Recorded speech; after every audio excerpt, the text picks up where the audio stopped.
पहले की कक्षा में मैंने आपको राजस्थान के रेतीली मौसम में कुछ तथ्यों के बारे में बताया था। शेष तथ्य बाकी रह गए थे।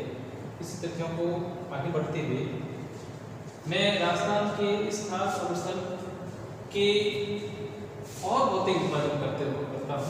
इसमें दो विभाजन किए गए हैं। पहला पूर्णतया शुष्क मरुस्थल जिसे कहते हैं, दूसरा है आपके अर्ध शुष्क मरुस्थल जिसे कहते राजस्थान पांगड़ के नाम से जाना जाता है। थोड़ा सा मैं इसकी इस भूगर्भिक इसके इतिहास को देखें तो ये राजस्थान का जो एरिया है ये ऐसा एरिया है जो वर्तमान से भी कई मतलब आप कह सकते हैं लगभग इसका इतिहास बहुत प्री कैम्ब्रियन से पूर्व का भी इसका माना जाता है। आग मतलब जैसे इसके बाब बोल्डर वगैरह है, घाटी सीरीज वगैरह कई सीरीज इस प्रकार के हैं जो कई हजारों करोड़ों वर्ष बहुत पुराने यह भाग है। यद्यपि इसके ऊपरी भाग में रेत पाए जाते हैं। रेत से तात्पर्य मिट्टी का वह कण जो सामान्य रूप से सामान्य आकार से बड़ा हो, जो आप कह सकते हैं 0.24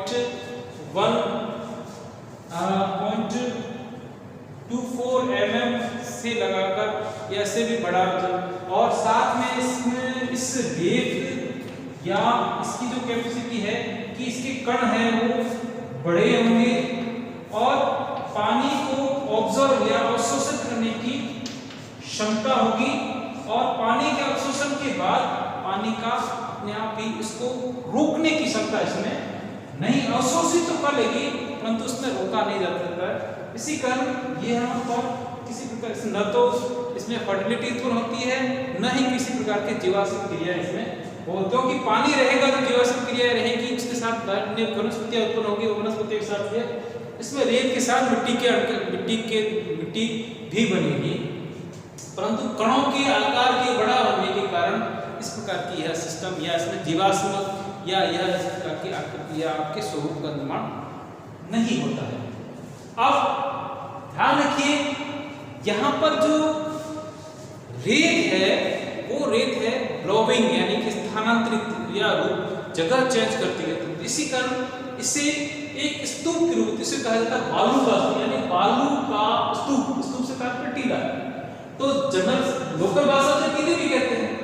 अब टीले क्या होते हैं कि जिस प्रकार जहां हवा चलती है उस हवा के अनुसार ये अपना स्थान को परिवर्तित करते हैं। तो इसके अनुसार टीलों को तीन प्रकार से अनुदैर्ध्य, अनुप्रस्थ और परखान। ध्यान रखिए अनुदैर्ध्य टीले या जो बालू का वहां पर बनेंगे जो हवा की दिशा के अनुरूप जो बनने वाले, जिसे कह सकते हैं यदि हवा इधर आ रही है तो इस प्रकार से जो टीले बनेंगे वो कहलाएंगे अनुदैर्ध्य या अनुदैर्ध्य आपके बालू का स्तूप, और जो हवा की दिशा के संपूर्ण में बनते हैं वो कहलाएंगे अनुप्रस्थ, और जो चंद्राकार या अर्धचंद्राकार इसका रूप इस प्रकार से है ये जो टीले बनेंगे ये कहलाएंगे आपके बरखान या अर्धचंद्राकार। यानी कि इन टीलों का एरिया भी अलग है। जैसे मान लीजिए ये जो अनुदैर्ध्य जो टीले हैं वो आपको मिलेंगे बाड़मेर और जैसलमेर में, और अनुप्रस्थ है वो आपको पूरी राजस्थान से तात्पर्य पूरे मरुस्थल भाग जैसे सीकर, झुंझुनू या चूरू वगैरह इन क्षेत्रों में यह मिलेंगे। और बरखान का जो निर्माण होता है वो पूरे राजस्थान में अधिकतर जहां पर किसी प्रकार का अवरोध हो जाता है या हवा के रुकने से किसी प्रकार का बरखान आपको मिलते रहेंगे। यदि हम लोग इस बार और भी डीप की तरफ है तो इस बालू प्रदेश में कुछ इस मरुस्थलीय क्षेत्र में कुछ ऐसे भी भाग है जहां पर बालू मुक्त यानी से बालू से यानी रेत के टीलों से मुक्त प्रदेश भी पाया जाता है, जो कि प्राचीन लगभग 35 से 50 करोड़ वर्ष पूर्व का है, जो कि जुरासिक और इयोसीन कालीन चट्टानों से निर्मित है। यह जो है भाग है वो समुद्री जीवों के अवशेष का भाग भी कह सकते हैं, और समुद्रों के अवशेष या समुद्र के पाए जाने का यह एक उदाहरण भी देते हैं कि राजस्थान पहले किसी जमाने में समुद्र से घिरा हुआ था। और इसके एविडेंस आपको यदि आपको देखने हैं तो जैसलमेर में आकर ग्रुप फोर्सेस पर चले जाइए, या आप जैसलमेर के जो पहाड़ी क्षेत्र है जहाँ फॉल्स या उच्चावत भाग है, पहाड़ी क्षेत्र है, पथरीला क्षेत्र है, वहां पर आप देख सकते हैं कि इस प्रकार के जीवाश्मों के अवशेष पाए जाते हैं। और यदि प्रमाण आपको देखना है तो प्रमाण के रूप में जो पेट्रोलियम है, ध्यान रखिए पेट्रोलियम का जो मिलना वो सामान्यतः अवसादी चट्टानों के रूप में ही पाया जाता है। और भी यदि और देखना है, क्योंकि राजस्थान में वर्तमान समय में अधिकतम मात्रा में देश का कोयला और पेट्रोलियम निकालते हैं, तो पेट्रोलियम और कोयला ऐसा खनिज है जो सामान्यतः अवसादी चट्टानों में मिलते हैं। और अवसादी चट्टानें कहाँ मिलेंगी? जहाँ पर अवसादों का जमाव होता है। जमाव कहाँ पर होगा? जहाँ पर समुद्रों में या समुद्र का नीचा भाग होगा, वहाँ पर इस प्रकार का जमाव होगा।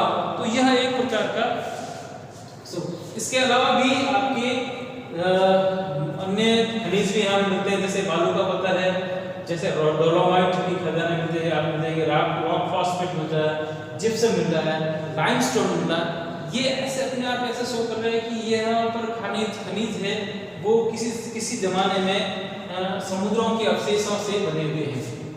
इसके अलावा इस भौतिक प्रदेश में एक विशेष प्रकार की आकृति मिलती है जिसे कहते हैं रण से तात्पर्य वह नमकीन क्षेत्र जहाँ पर जिसका पूरा का पूरा भाग खारा या नमकीन रूप से पाया जाता है।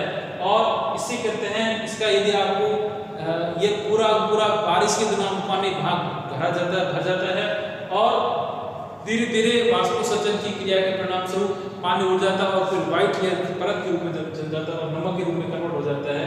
तो इसके आपको यदि एग्जाम्पल देखने हैं तो आपके डीडवाना है, पचपदरा है, सांबर है, ये सब इस प्रकार की झीलें ऐसी है जो कि आपके इसी रण के रूप में पाई जाती है। इन झीलों को हम लोग भूगोल की भाषा में पलाया झीलें कहते हैं। पलाया झीलें ऐसी झीलें होती हैं जो कि हवा के घर्षण के कारण एक विशेष रूप में गोल रूप में बन जाती है। इसी झीलों को पलाया, जैसे सांबर है, सांबर क्या है?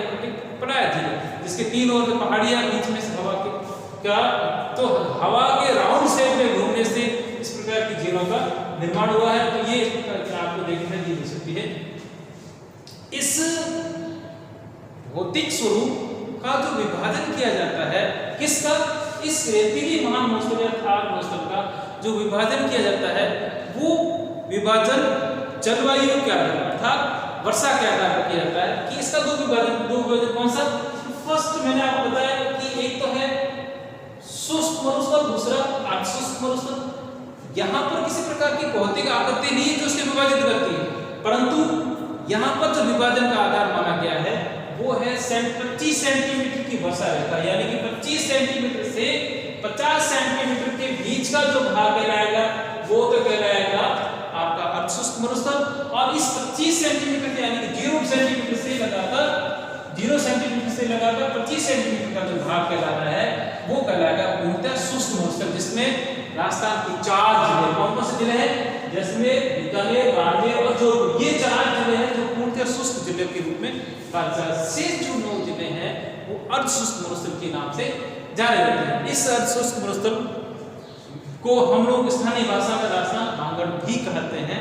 और इस में ध्यान रखिए, ये जो पश्चिमी रेतीला मरुस्थल है, यदि इसका एरिया देखा जाए तो एरिया के अकॉर्डिंग भी यदि हम लोग सबसे बड़ा जो एरिया मानते हैं, इसमें सबसे अधिक क्षेत्रफल का दृष्टि से देखा जाए तो सबसे बड़ा है आपके जैसलमेर, बाड़मेर, बीकानेर, जोधपुर। इस प्रकार से कई क्रम बना हुआ है जिसके ये क्षेत्रफल है। इसके बाद जो आपका नाम आता है वो है अर्धशुष्क महामरुस्थल।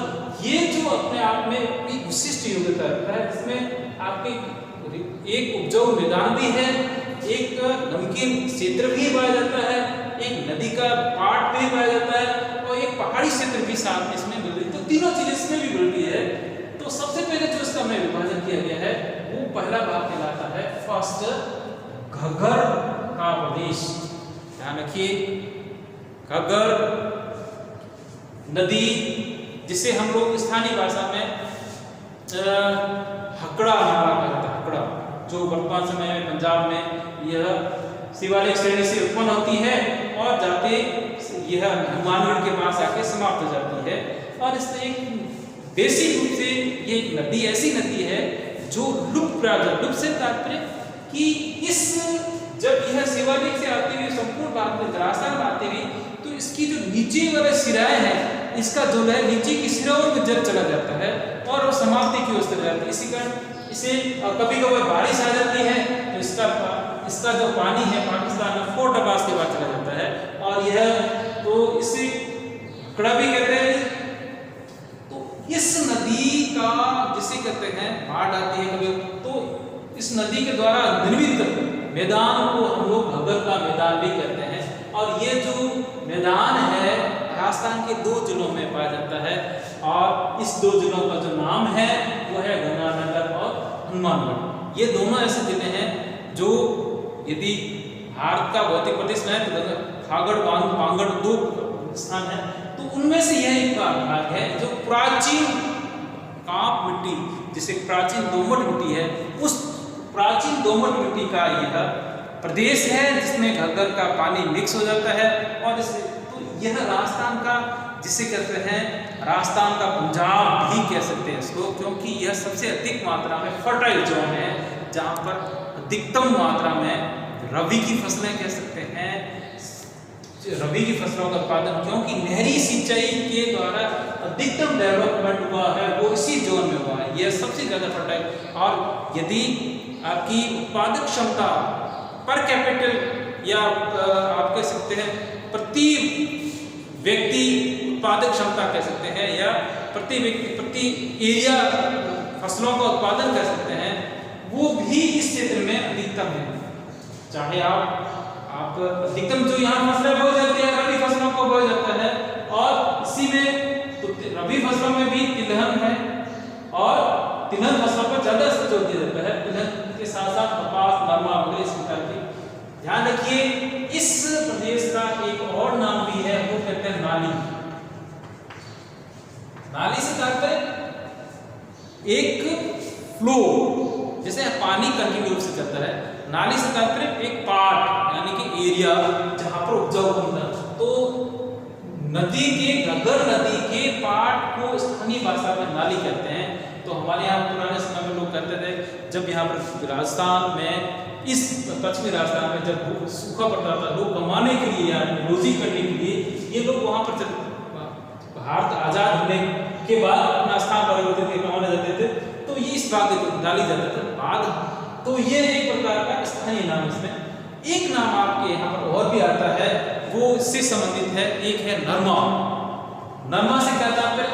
नरमा से तात्पर्य नरमा एक कपास की एक फसल है जो स्थानीय भाषा में इसे नरमा कहते हैं। कपास का एक जैसे कहते हैं आपकी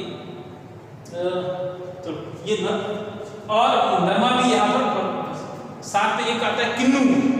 किन्नू भी आपके इसी हनुमानगढ़ के लिए हनुमानगढ़ पार्ट, तो ये घग्गर की कुछ चीजें हैं वो फेमस है। और नेक्स्ट क्लास में हम लोग शेखावटी, नागौरी उच्च भूमि और लूनी बेसिन के लिए